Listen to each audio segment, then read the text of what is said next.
दिल्ली स्फोट प्रकरणाचा तपास आता एनआयएकडे, एनआयएचं पथक घटनास्थळी। दिल्ली स्फोट प्रकरणी निर्दोष लोकांना अटक करू नका, अबू आझमींची मागणी। दिल्लीतील स्फोट प्रकरणामध्ये जबाबदार असलेल्यांची आता खैर नाही, पंतप्रधान नरेंद्र मोदी यांनी दिला इशारा। दोषींना कठोर शिक्षा होणारच, पंतप्रधान मोदींची ग्वाही। अंजली दमानिया उद्या घेणार महत्त्वाची पत्रकार परिषद, पार्थ पवारांच्या व्यवहाराबद्दल मोठे खुलासे करणार।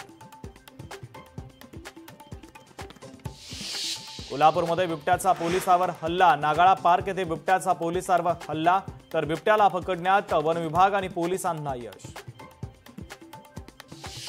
मिनी विधानसभा निवडणुकीसाठी फडणवीसांच्या सूचना, भाजप पुन्हा नंबर 1 पक्ष झाला पाहिजे, मुख्यमंत्र्यांचे पदाधिकारी आणि नेत्यांना निर्देश।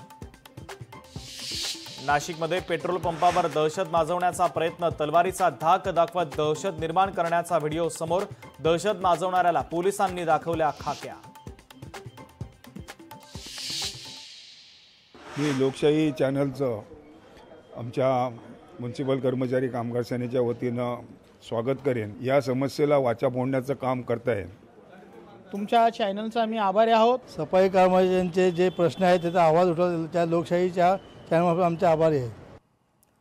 सफाई कर्मचाऱ्यांचे प्रश्न लोकशाही मराठीने लावून धरले, याबाबत सफाई कर्मचाऱ्यांनी लोकशाही मराठी वृत्तवाहिनीचे मानले मनापासून आभार।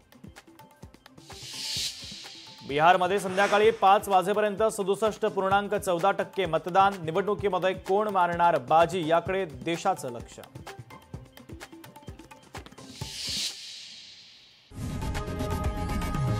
लोकशाही मराठी ऐका, पहा, जागरूक रहा।